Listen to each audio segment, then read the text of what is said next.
all this brokerage does is short-term rentals. So, in our mind, they were experts and they're super helpful. All of the agents are also investors. So, I learned this over time watching the coffee talk, reading different things. And I always keep hearing, hey, find an investor-friendly agent. So that's what led us to this area. Okay, that's awesome because it's very, especially if it's a new market, right? Have you guys ever bought anything in Tennessee?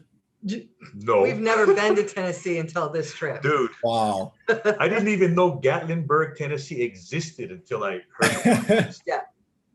That's awesome. Yeah. Okay. So that must have been a little spooky, right? I mean, it's you're going into you're going into a space that is uncertain in short-term vacation rentals in a market and a state that you've never been in before. And to top it off, you guys kind of tell us about the RV. Like, what did you, and you guys were in California or Nevada? Yeah. Reno. Yeah. So we were in Reno, Nevada, and we were looking at MLS properties, and we had found one originally that we had made an offer on. And then I unfortunately, but luckily, got COVID and had a very mild case. So I was home for 2 weeks. And one morning after, I think it was the day after we made the first offer, I was looking through my MLS listings and one popped up. And the heading of it said 2-bedroom, 2-bath. Well, we were looking at 3 bedrooms and above. But I scrolled through the pictures and noticed that it was actually a 3-bedroom. So I looked through it and was like, this place is awesome. So I texted Gene. He said, make an offer. So I said, okay, how much do you want to make the offer for? And he's like, 20,000 over. And I said, no, let's do 10,000 over. So we met in the middle and did 15,000 over. And we texted the agent, and within 6 hours, it was accepted. So we were on board from that point on. And within 30 days, we had to make travel plans. So we decided to do a bucket list and travel across the country in our little RV. And so we left Reno and we visited. We had to go through how many states? 8 states? 8 states. 8 states to get here. It took us 4 days. So that means we traveled 10 to 12 hours a day because we had a deadline because we wanted to be here for closing. So we traveled across the United States and landed here and closed, and we've been here ever since. So get this, when we were making the plans to travel, Sheri asked me, well, how long do you think you can drive? I said, I can easily do 10 hours. 10 hours is doable if you're going to one state, but 10 hours for 4 days straight, dude. Oh, Through snow and fog and rain, and we were in St. Louis, Missouri. So I found KOAs along the way and RV parks that had good ratings because I didn't want us in some crazy place. We ended up in a place in St. Louis, Missouri that was kind of ghetto. And I mean, sneaking in at night, because by the time we would end up in these states, it would be dark. And so we would have to try to set up. And this place was spooky. The one place, the rest are going to be KOA going home because those are good places. Yeah. Wow. It's so far, yes. Fun. Okay. So that's even a little more spooky, right? Like it just came off of you're on a mailing list or something, right?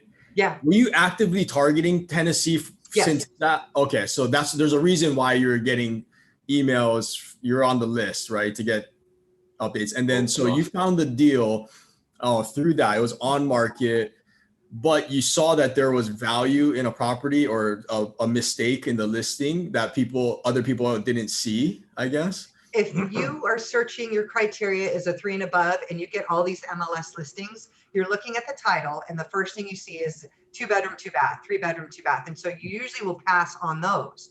But what caught my eye was the front picture of it was really quaint. And then the second photo was the interior, and it was really pretty. And I was like, wait a minute. And then I started scrolling more. And then luckily, the owners or the sellers had different bedspreads on each bed. So I was like, wait a minute, I'm looking at 3 bedrooms. And so I kept looking. And I was like, this is a 3-bedroom.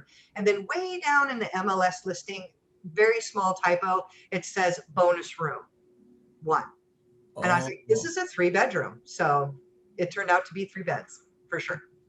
Right. And because technically for it to be a bedroom, it has to have a closet and right. And they're like, I guess when you're looking at it, because as a long-term investment, as short-term vacation rental, you kind of, it doesn't matter if it's even like accounted for, that extra bedroom is accounted for, or if it's a real bedroom, maybe it's like a den, right? But you know that we can put a bed in there, and Yep. now we have three. Like you're analyzing the deal and looking at the value of the asset differently when you have a different exit strategy in mind, right? So Right. most people, yeah. So, but like this is, do people who buy these properties in this area, they're buying it to as an investment? Nobody's living there, are they? Or No. No, you might have they might have like a few places that have homeowners, but after being here and seeing, there are like in just the places we've driven, there are hundreds of cabins in the mountains, and you see them just popped up around the mountains, and majority of all of them are vacation rentals. There might be one or two owners that actually live in their cabin, but they understand that this is a vacation rental market. I just want to say one thing. Part of the analysis, though, was I knew based on all the research that I was doing that if we could get into a property, because so for the comps, it was hard to find comps because the sale prices varied so much. But if we could find a place that was under 400 a square foot, that's almost pretty much a slam dunk.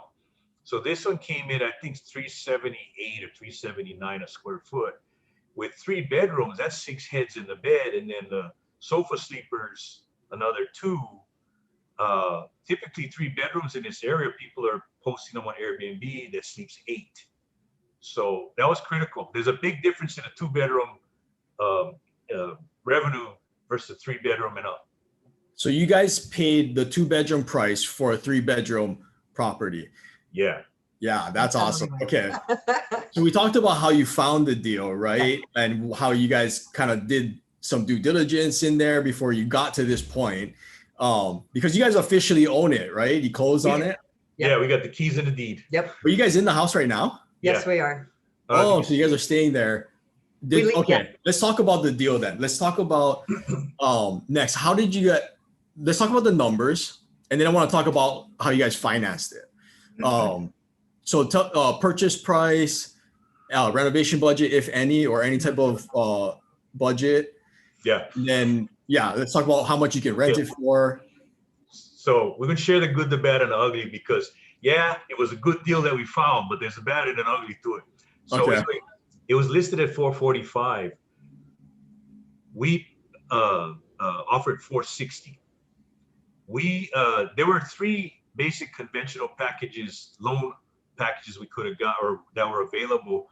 One was total conventional, 20% down. The other one was a second home loan, which had a 10% down payment, but my DTI wouldn't qualify for that.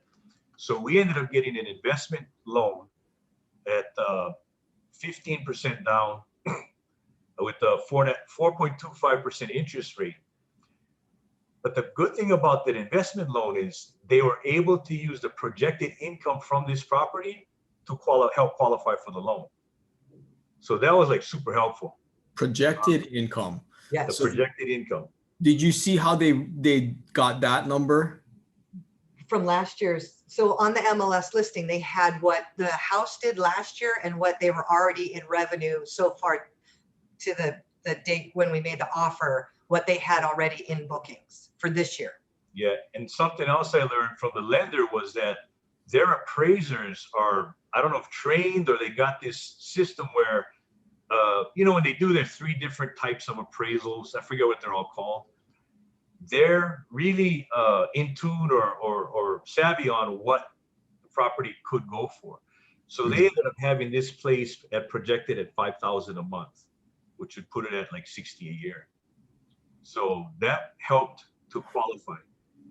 And 5,000 a month is at what capacity, or like how much out of the month, how many days out of the month are they assuming booked? They didn't give us that number, but from everything we're finding out, they're looking at 300 days a year. Roughly. Okay. For occupancy. Okay. Yeah. Okay. So that really helped. And then go ahead. No, so the bank went off of current bookings, so projected revenue, granted there's no cancellations or anything, then you should expect that coming in, right?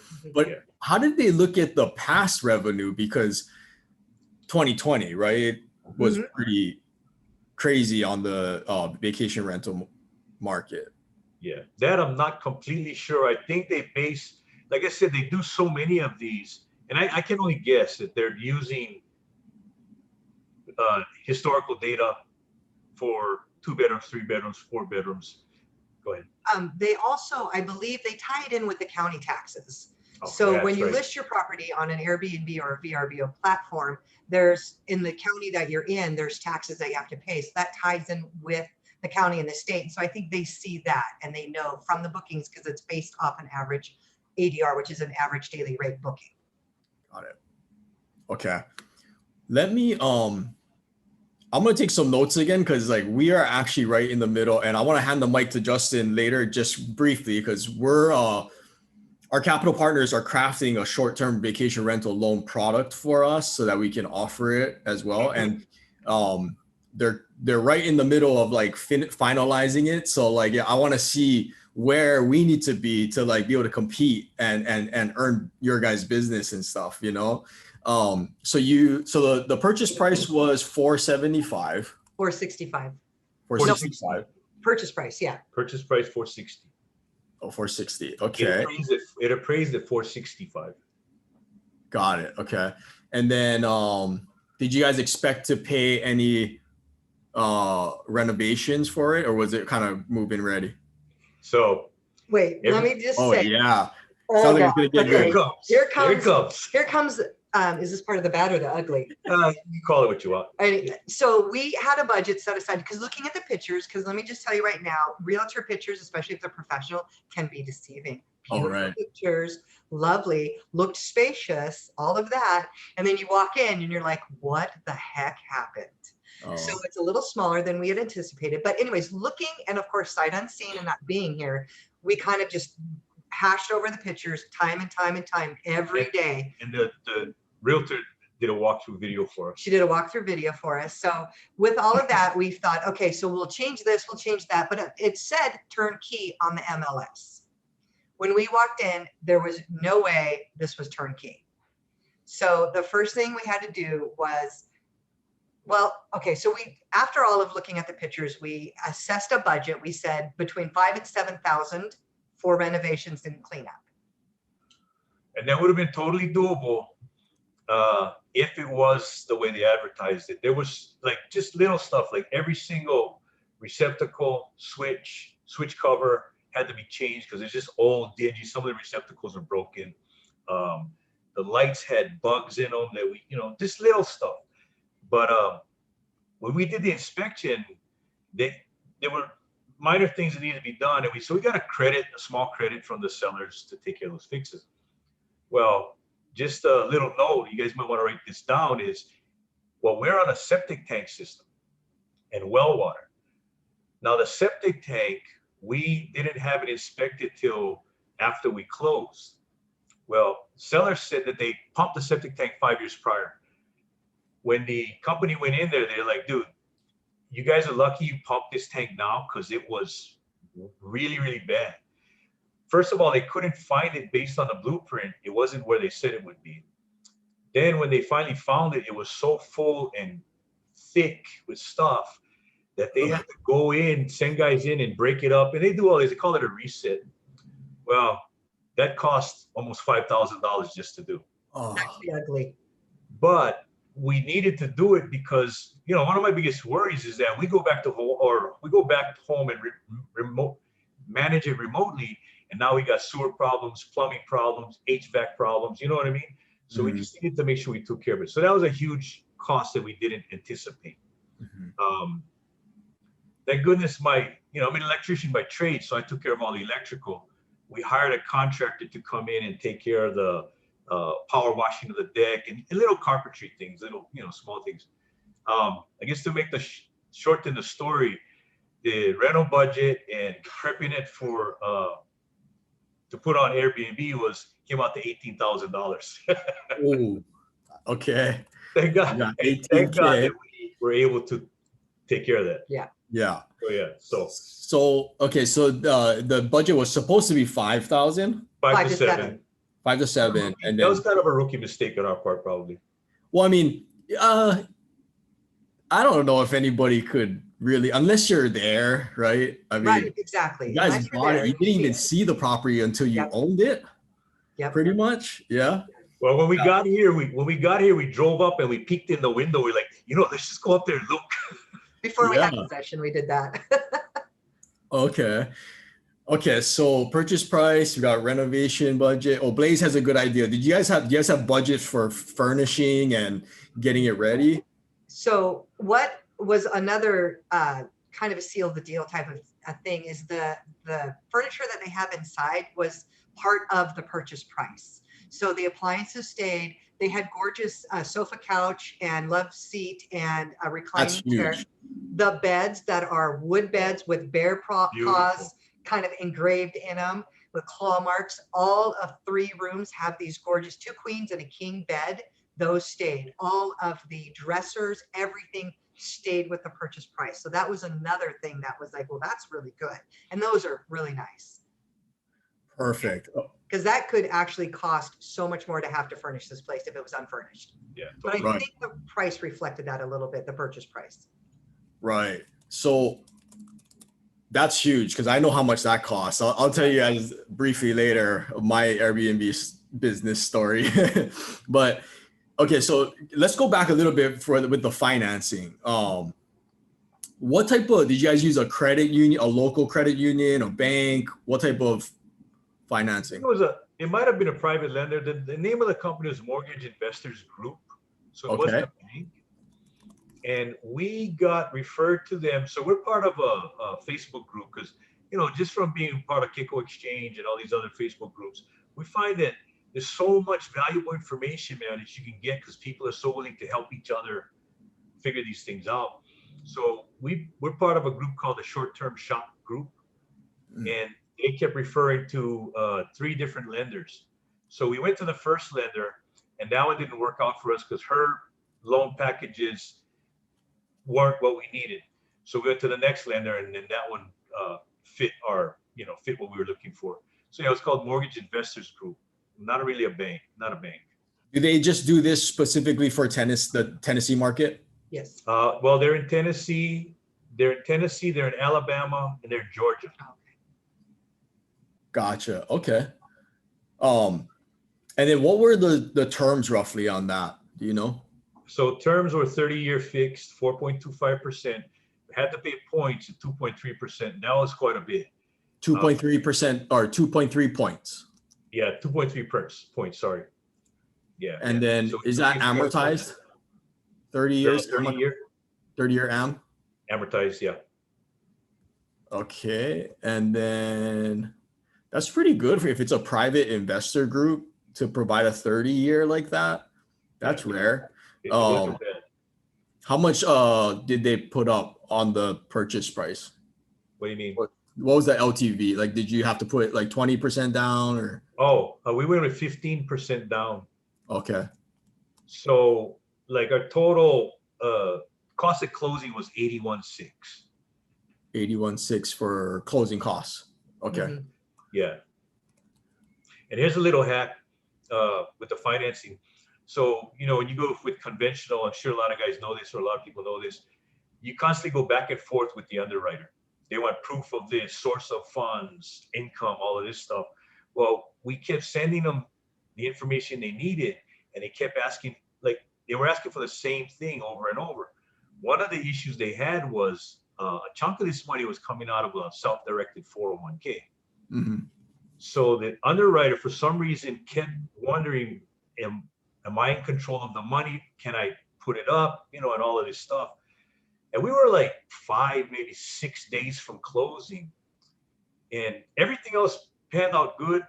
The lender said, look, everything's great. I don't know why the underwriter keeps asking these questions. So I looked at Sheri and said, you know what? We're pulling something out of Grant Cardone's playbook. I went and just wired the money straight to the escrow company. instead of waiting for final approval, because everything was lined up, they just hemming and hawing about whether or not I had control of the money. So I wired the money straight to the escrow company. Lender calls me up. They go, "Did you wire the money?" I said, "Yep." They said, "You know what? I think we're good now." Yeah, how's that one for control? Right. Because I remember Cardone was talking about, he had some big deal that was going on, and there was some kind of issue where it had something to do with his jet. And granted, his wire was 50 million, but it doesn't matter. Yeah. Yeah. Instantly they turned around and said, "You're good." Right. So yeah. it's a little hack. If you get to the point where you're like so close to closing and they're going back and forth with this stuff, just wire them the money. Yeah. Just send it. Yeah. Right. Got it. Okay. So I think Maria was asking in the chat the name of the lender. Yeah. So the lender, like I said, was Mortgage Investors Group. Mortgage Investors Group. Yep. Yeah. Gotcha. Okay. And maybe later we can put that on the exchange page if you guys. Yeah, that'd be great to share. Thank you guys. Yeah. Like we talked about, Cora, like we're willing to share whatever you guys want to know that we can be helpful. Yeah, I want to open up to like some questions after we dive a little bit deeper. But did you guys do any research on the Tennessee market right now, just as a whole? Like what I guess neighborhood are you in? I think he's started with a G, right, or something. We are actually at one of the entrances to the Great Smoky Mountains National Park. One of six, right? Yeah, it's right outside of Pigeon Forge going towards Gatlinburg. And Pigeon Forge became famous because of Dolly Parton. Oh. Singer. Yeah, so she's the one that kind of put this place on the map. It is unreal. It is a Vegas for kids. It has like huge rides all along. It's got like a 3-mile strip of the downtown, and it's got all of these amusement parks and these huge monuments of apes on buildings, and just it's crazy. And then Gatlinburg is more of the adult version of Pigeon Forge, but not all of the ride. They still have like roller coasters in the mountains. They've got zip lines, all of that, but it's a little bit more mature than Pigeon Forge. Yeah, they got the bars and a couple nightclubs down there. Pigeon Forge is so family friendly that they don't have any bars. You know, you might go to 1 or 2 restaurants and they might serve alcohol. So it's just super family friendly. And we were looking at license plates as we're driving, and you have people coming from as north as far as Michigan, Pennsylvania, Florida, New York. They're all driving here to vacation. And then, of course, us from Nevada. Yeah. I've never heard of that in Tennessee. I would have never thought. I mean, just shows, right? That sounds like a fun place. So, okay, so you guys have it on the 30-year fix, and then roughly, what is the projected revenue? $5,000 a month. Ooh. So, this is another thing that we learned with being with the short-term shop group, and they're so helpful. Even the real estate broker and her husband, they run classes. So by self-managing, you can do more. When we got into this place, there was so many things that were just, so with Airbnb, and I'm pretty sure you know this, cleanliness is like number one. And this place just had guest check out, dude. And the light fixtures had bugs in them, from dead bugs that were in the fixtures, and just a lot of detailed things that looked so like they were dirty. So they were getting $56,000 a year. But as we're looking at the prices, because you can go on a site like AirDNA and they can tell you what you can expect to get in certain areas. Well, this place should have been getting $80,000. So with all the little upgrades we did and the cleanliness, and Sheri is like excellent with design. She worked with designers in Reno. We're looking at 75,000 gross with a 35 to 40% profit on that. Wow. Okay. Yeah, that is pretty strong numbers. So what obviously you kind of know the exit strategy, right? It's just to hold it long term and rent it out as a vacation rental. Now would you say, I mean, is that market appreciating right now or? Well, right now they're in the bubble like every place else. The prices are kind of getting a little out of control right now. They're just shooting up. There, there are so many people trying to buy. So that's what's going on right now. It's the prices are just blowing up out here. So it's you're still able to make money, but it takes a while to find a place. There was a guy that was on a call a couple days ago. He's out here offering all cash plus a little extra, and he's been looking for like 3 months and still not able to find a place. Wow. So it's So a it is like every place else. Mhm. Now, and you guys already did some due diligence with the city, and you're comfortable enough and confident that they're friendly towards vacation rentals out there, right? Absolutely. yeah. Like I said, the city has been monetizing this since the 1950s. Super Right. strong Airbnb market. That's awesome. So about how much are you guys expecting to cash flow given expenses, monthly expenses, utilities, and what are your monthly expenses? Obviously the mortgage, right?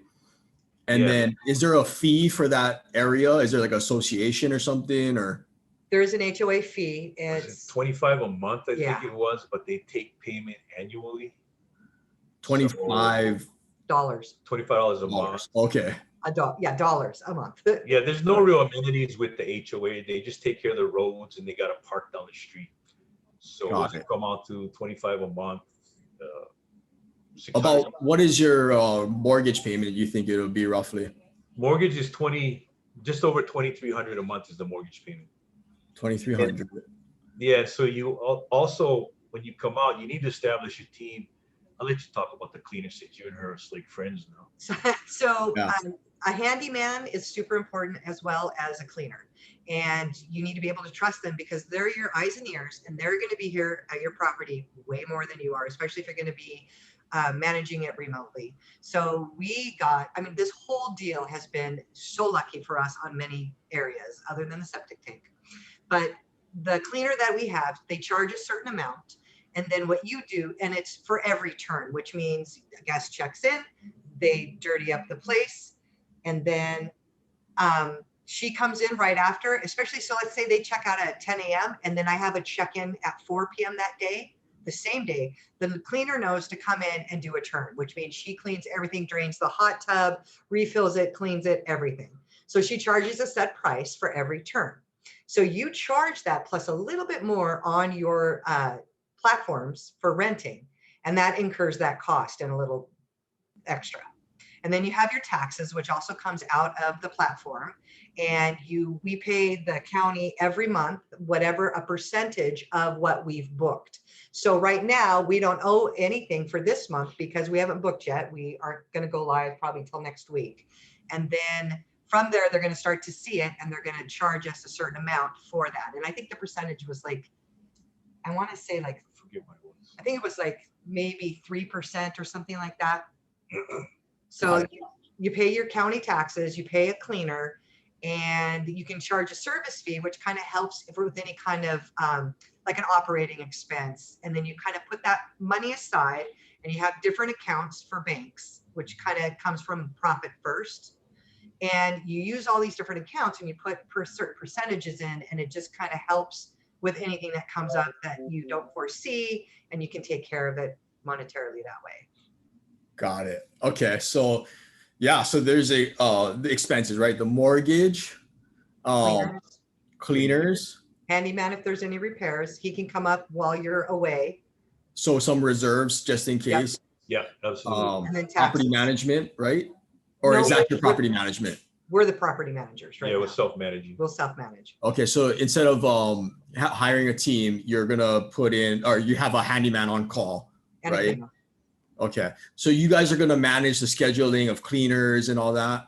So That's the beautiful part of this thing, man. Okay. So if you go on to, so you want to list your property on a couple different platforms. So we chose Airbnb and VRBO. So Airbnb last year had 60% millennials booking, and that was an increase of 120 from the year previous. So that was during a COVID year. And then VRBO is kind of more for you boomers. And that's about 60% booking on that. So we figured we were covering all generations on those two platforms. Right. There's other platforms, there's booking.com, there's a few other ones out there, but you got to kind of keep an eye on how much they're charging you per booking. And so we went with these two. And then you would want to get automation platforms. And those systems are like Smart B&B and Price Labs. And so Smart B&B is kind of an automated system where they will send out the welcome email, the hey, if you have any problems email, the 2 day before check-in email, the checkout email, and then the thank you email. Hopefully you give us 5-star email, that kind of thing. Price Labs is intuitive as far as how your pricing goes. And so they actually look at your market and see what's happening, if there's any big events coming up that maybe we don't know because we're not here all the time. And they'll help set your pricing to accommodate for that. So if big events are coming up, you raise your price. If it's a slow time and you've got some orphan nights where nobody's booking, then they would lower the price for you. But all of it is automated. Got it. With the synchronization with the cleaners. So through Airbnb and VRBO with Smart B&B, they synchronize a calendar. So you don't have to worry about double bookings. Like if somebody's on Airbnb and looking at your site, but there's another guy on VRBO that is booking it, they'll know. It'll sync automatic. It's real time. So you don't have to worry about double bookings. And then what happens is an email goes to your cleaner and says, hey, so-and-so is checking in on this date and checking out this day. And then she's got to follow up the next day so she knows to go in and turn. Yeah, got it. Man, I wish there was these tools because, okay, so I used to have Airbnbs here in Hawaii, and but we were arbitraging. So we would find someone who had who owned the property that we identify as a property that we could get good cash flow if we rented from them. So we would sign lease agreements like 1 year to start with the owner, with the like their consent to rent it out, like sublease it and rent it out as a short-term vacation rental. So the beautiful thing about that was you don't have to come up with all the cash to buy the property, right? Yeah. And plus, like I was just getting into this, so I kind of I wasn't ready. Definitely not as brave as you guys to get to go all in. And so I did the lease, subleased it out as short-term vacation rental. So our lease was kind of like the mortgage, and right. But what I found was what I wasn't ready for, because all of a sudden we had like 5 and 6 units, and I just got overwhelmed with the amount of calls and messages because I didn't take the time to set up the infrastructure, like the teams and the scheduling and the cleaners and do we have enough? So those tools are massive because I just remember AirDNA back then was there. There was a couple ones, but they weren't in Hawaii because they didn't have like teams in Hawaii yet. But now it seems like there's a lot of resources out there. So that's huge. But what I remember is if you don't have the right teams, like we're talking about right now, then short-term vacation rentals can be a real pain in the butt, right? Like you don't want to have to deal with a bunch of like I would get those calls in the middle of the night about like the bathtub overflowing or the toilets, clogged. So, well, those calls, so those types of calls will end up coming to us. Well, Sheri's the manager of this thing. I'm just the acquisitions guy. So yeah, it's there's a couple things to know. There's a question I see that how much does PriceLab charge for their service? So PriceLab charges $18 a month for 2 listings. And then from there, they will increase it a little bit. Airbnb and VRBO are free to list, but they charge 3 to 8% per booking. And that is already kind of incorporated in the price. And then Smart B&B does $20 for your first listing a month. And then that price goes down as you list more properties. So it kind of leverages out. So all of that integrated helps with the automation systems for sure. Yeah. And we'll end up like, so we still have a lot to learn on the managing side, because there are horror stories there. Not everybody that rents your place is going to be stellar, right.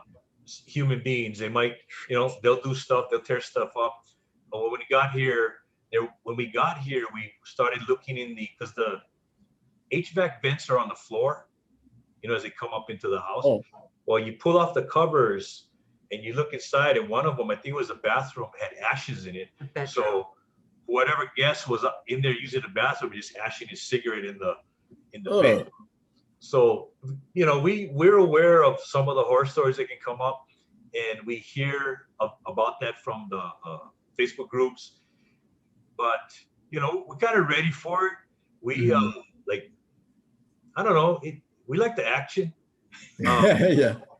So, bring it. It's yeah. It's going to be okay. You kind of have to have a tough skin to kind of be able to deal with, guest relations. The other thing I wanted to point out real quickly, and a lot of people think that this is super easy to set up, but Airbnb and VRBO, to get signed up on those platforms takes hours. And that's no joke. It could take 20 to 24 hours to get it set up. So one thing that we had kind of learned is what you want to do is you want to look at your competition. You want to see what's out there. You want to compare the pricing, look at their listings, and to kind of stand out a little bit more, you want to tweak yours a little bit and make yours a little different. So everyone scrolling through is seeing bears, bears, bears. We'll show something a little different, even though we have bears here. And so you will kind of want to learn from other things that are around you, your competition. And one of the hacks that I learned is all of your descriptions, your automated messages and all of that, put on a Word document and tweak it before you go onto the platform so you can just cut and paste. Yep. And then the other thing we learned, and we learned this from the short-term shop, is when you go to list it at $4,000 or more per night. And this is why. Because when it goes live, nobody's going to want to book it at that price. And that allows you to go in and make sure it is absolutely perfect. Then once it's ready, because there's a lot of pages and a lot of text and a lot of things you got to go through. Once it's perfect, then lower that price to what you want to charge a night and list it and then watch the bookings come in. That's interesting. So you don't just go live with a regular price, because I know what that's like. Because I remember the first time I had the penthouse in the Kahala Towers, which was not vacation rental approved, by the way. Learned my lesson on that one. But we had the penthouse. And so as soon as I click live, literally maybe in 5 minutes, my phone would just not stop. It's just messages, requests, like questions and bookings. And I was like, oh no, what did I do? This is a huge mistake. Just invested a bunch of money into all the furniture. We took professional photos as if it was a listing, and so we put a lot of money into the listing and then turn it on. And we got to make that money back. This thing has to work, I'm thinking, right? Oh, yeah. And then my phone just blew up and I thought, oh God, what did I do to myself? And, but then after a while, once you start getting booked, right, it does slow down and it becomes manageable and your sanity can return. Absolutely. But, so I know what you're talking about. So that might be a good idea to make sure you're ready for the influx. If you're, a new listing and priced right, you're going to get blown up, right? Yes, exactly. Especially in this area. When I went online about 2 nights ago, I started kind of getting ready to list. And I was doing that, looking through all the other cabins around. And so I was putting in certain dates and it was coming up. And that's how intuitive some of these platforms are now. It was coming up and it says, so in your area, Sevierville, your area, there was only 1% of cabins available for this time frame. And one cabin popped up. And so you have to kind of go further out into the calendar and all of that to kind of get the right pricing. But you definitely have to do some homework and it does take hours. So did it come with beds and everything in the furnishing? Yeah. Or oh yeah, really fully furnished with the hot tub and the appliances? Because that's another thing. Because we would spend anywhere from like $2,000 to $5,000. Like the penthouse costed like $6,000 to furnish. Wow. With TVs and you don't realize how much it costs to furnish a house, right? Like towels, like necessities, all the soaps, paper towels. And even that, like restocking, do you guys have a team to restock after like so many days? Yeah. Because that's another thing that I didn't account for at the beginning is like, wow, actually the toilet paper, the paper towels kind of goes pretty quick, like, And that's where your cleaner comes in handy, because she will take care of all of that for you. And they have been cleaning in this area for years and they know exactly what's needed. So I relied on my cleaner. I asked her a bunch of questions and made sure. And then we also stayed here during our little revamp and learned a lot of things that as a guest, what we would look for. right. That was kind of a big deal, actually being in the place. And then as you're here, you start to notice these little things like, oh, we need to change this. Yeah. Okay, we need to clean this or whatever. But like she said, the cleaner is like the biggest asset to this whole investment, because she walked us through everything that guests would expect and what she wants to do and how she does the restocks. That's awesome. Yeah. Okay. So, well, that is key. So make sure, like, if you're going to get into the Airbnb space, make sure you account for that expense too, right? Because that's going to cost money to furnish a house if you're buying it unfurnished. After like the third one we got into, like we wouldn't go into anymore unless it was already furnished. Like we were like, that's it. We're just, we're gonna get it furnished. Otherwise, they're not gonna lease. But because it takes time too to have to go and shop the furniture and try to get the best deal you can out there. So it takes time, and it's another investment into the property. So what are you guys looking at for cash flow positive? Cash flow positive, we're looking at, so if we hit the 75%, we're looking at 35 to 40% profit. So if we look at what we put into it, because we're all in at like 99. So if we hit the $75,000 gross, we're looking at somewhere around, I think it was 35 to 40 profit, which puts us roughly at 35% cash on cash. Got it. Yep. And if you like a good cash on cash, I mean, you guys know better than us, is somewhere around 20. That'd be excellent. Oh yeah. So, yeah. So I mean, so you think about it. So the NOI might be about 40,000. Is that what we're expecting? Yes. A year. Yes. I mean, if you think about it, it's like some people, that's like their salary. So that one acquisition right there, I mean, granted, you had to put some money in, but it's from your self-directed 401k. Like, that's a great return and a great investment, right? If you're going to cash flow and bring in 40,000 pretty much passively, then that's like one person's salary, unfortunately, in these times. Yeah. So like that. Are you guys looking to scale in that area, or is there more, or is it hard to pick up these type of Definitely. So we also kind of want to maybe help as far as like marketing and stuff. You want to brand it. So because coincidentally, the name of the cabin was Paradise. What? From Hawaii. Paradise. Yeah. So this area, Smoky Mountains, is very well known for bears. There's thousands of black bears in the area, and so you see the theme with the cabin owners. They have bear pictures, bear bedspreads, and bears are walking all over the place. We haven't seen one yet, but our cleaner has seen it, and our photographer saw it. And we're like, why didn't we see bears yet? So anyway, sorry. I think we haven't seen them because we're spending so much time inside than we are outside, because they've been outside and they said, but our back green space is actually, there's paths, so you can kind of see they're using it as a thoroughfare. So we've seen a mama bear with 3 babies, and then a big bear yesterday when the photographer was here. But so going back to branding, so we're kind of jumping off of that. And then the cabin was already named Paradise. And us coming from Hawaii, it kind of made sense. So we stuck with that. And we have bear themes throughout the cabin, but this place is called Paradise Cabin 1 because we plan to have a few more.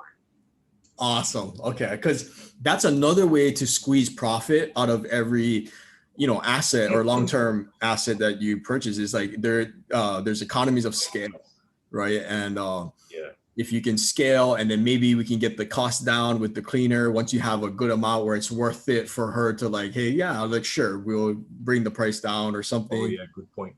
So, so that you guys are looking to get into more out there. And what was the criteria for the mortgage investors group? Did they look you said DTI, so they look at DTI? Yeah, they aside for the potential income, they underwrote it like a normal conventional loan. It was DTI credit score, of course, appraisal. appraisal, yeah, all of that. Nothing out of the ordinary, just that kind of Yeah. stuff. I'd like to just find a lender that would just go off of the income, Right. potential income, and less on the DTI, because at some point, well, you and I talked about it. At some point, your DTI just goes way down. Yeah. Um, And then they cap you too Yep. at how many properties, right? Mhm. So, Josh, what you want to give us an update on what we got coming? Because I'm pretty sure it's going to be very friendly towards, investors.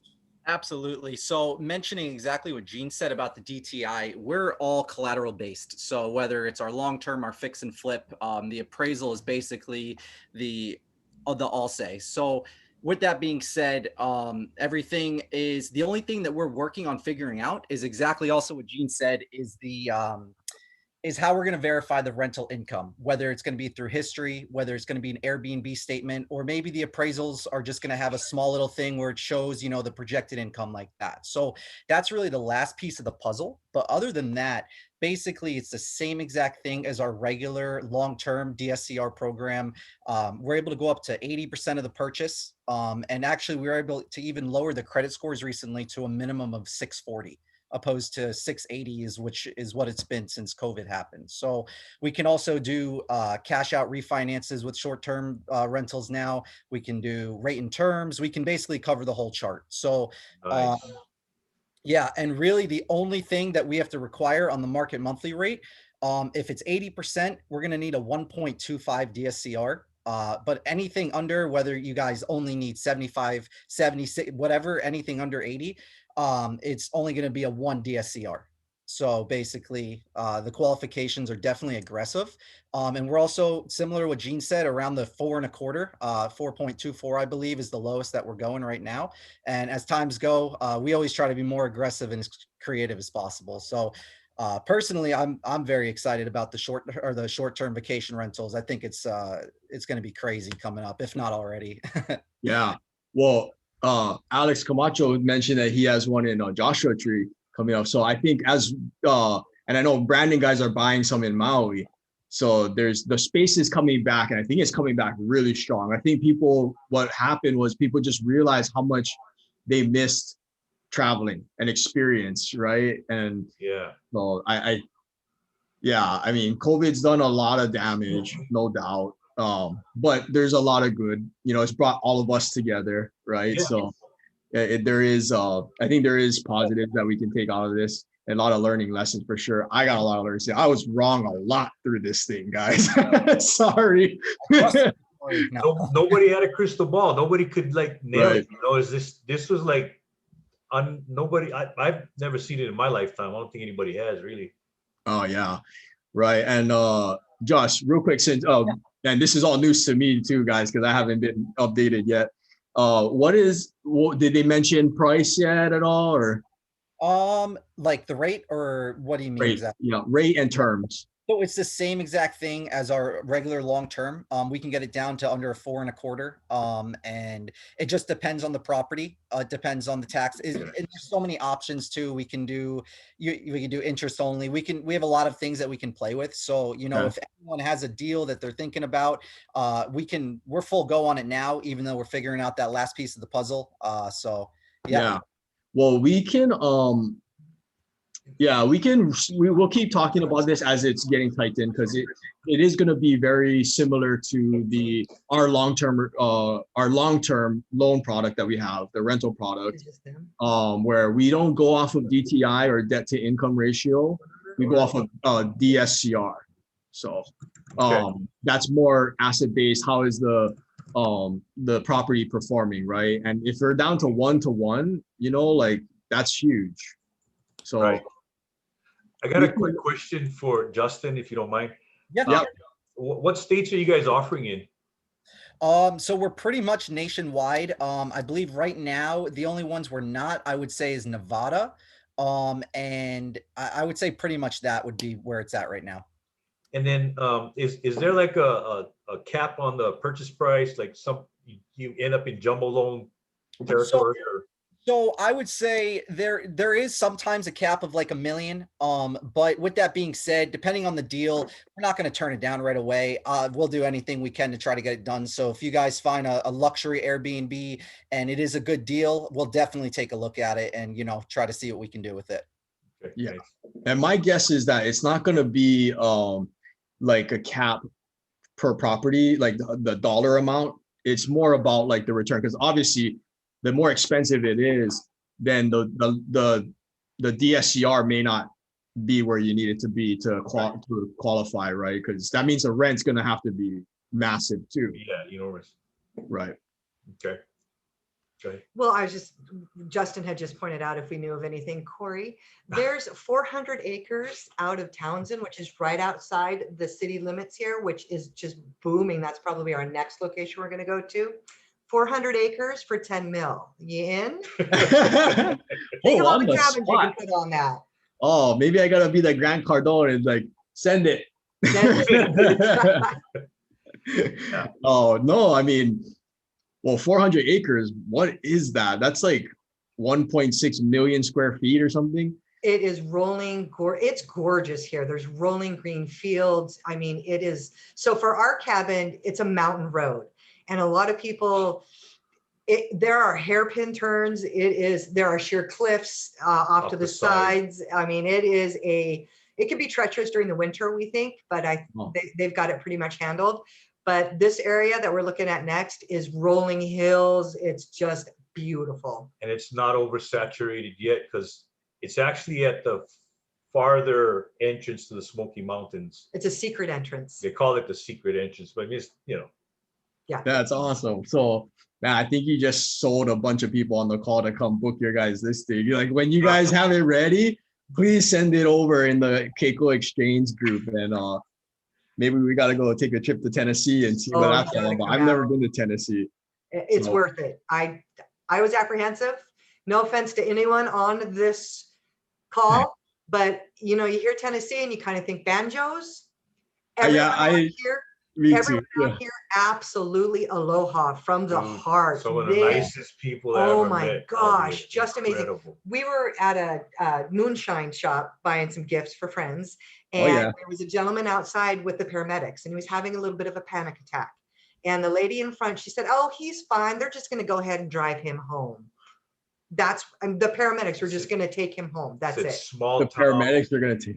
Oh yeah, it's small town. They're just beautiful people out here, and it's gorgeous country. You got to come out. Okay, man. Maybe we got to do the next team retreat out there.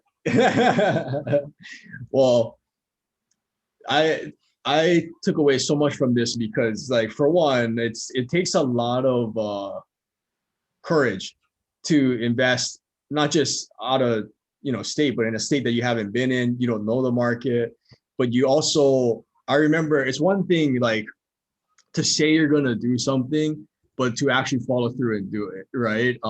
Because when I was talking with Gene last year, we were talking about it, and I was kind of like hesitant, like, I don't know, man, like that space is very uncertain right now.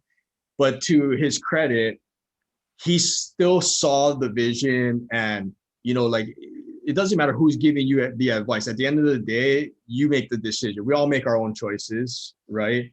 And we should take in information from all trusted sources. But at the end of the day, we have been given the freedom to think for ourselves, and that's what Gene did, and Sheri, and you guys got the deal. And I saw you guys posted the pictures of you signing in the RV. Like, I was like, that's badass. You guys, like, can we talk about this on the call? Like, would you feel comfortable? Like, and thankfully, they were. And thank you guys for your time. And please keep us updated with the project, and then when the listing's ready, post it in the group. And I'm sure more than a few of us will be booking it and heading out to Tennessee, of all places. That'll be a great experience. Yeah. Hey, we appreciate the call, reaching out to us to share, because we got a lot of knowledge from Keiko Exchange, from the Facebook group, over the time that we've been part of it. And I just love that this group, and we're starting to find out that investor groups are just so willing to share what they know to help other people, come up. And it's a great thing. So thank you. Yeah, thank you guys. And are you guys planning on moving back to Hawaii or? All right. We're on a whirlwind 90 or 5 months, whatever it is. So planning this purchase, coming out here, close the deal, and then. So we gave ourselves a 90-day goal. And from start to finish, we actually were over that goal by about 2 days for this project. Wow. So then we're going to take our time going home. I'm a huge Elvis fan. So we're going to go by Memphis. We're going to go to Graceland. Right. Absolutely. And then we're going to take our, kind of not drive 10 hours a day in the RV. We're going to. Yeah, we broke it up to 5-hour drives. Right. So we're going to take our time getting to Vegas. We're going to go see the kids for a little bit. And then we're going to go back home to Reno, where in 30 days from about the time we land there, we'll be packing up the house and moving back home to Hawaii. Wow. Wow. Okay. So that's even scarier too, because now you can't just drive there. Right. You gotta fly. You gotta fly. Right. But like I said, if you have the right people in place, you can just trust. That's all you can do at this point. Yeah.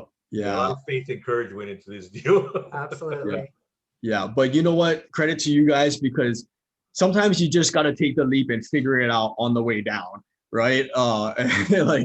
But like as savvy investors, you took the time to analyze, ask questions, and think for yourselves and build your own team, and then go out there, and fix problems that arise. So it's very inspirational, and thank you for sharing, you guys, and hopefully see you guys soon on the island. Absolutely. I think it's been like 3 years since I've seen you guys in person, by the way. It's about right. Yeah. I missed Gene when you were back in, or you were here for a little while. We aren't able to catch up, but I miss you guys. Yeah. And then maybe when the dust all settles, we'll have like a little coffee talk get together, or maybe like a big mastermind with everybody who comes on, and like let's meet somewhere, maybe at their cabin. Hey, we're open to it. Like we would love to take part in a mastermind group when we get back, but we are open to coming out here in the forest and doing something like that.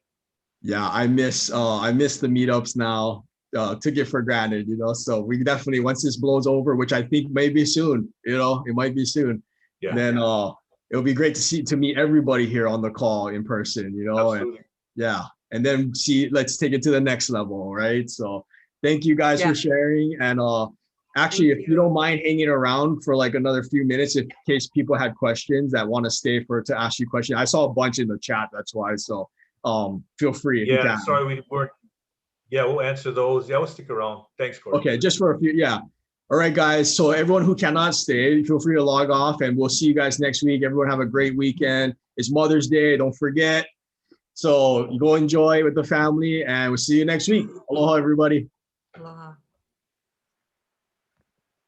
Woo. Sheena, or I don't know who has controls, but if you can cut the recording.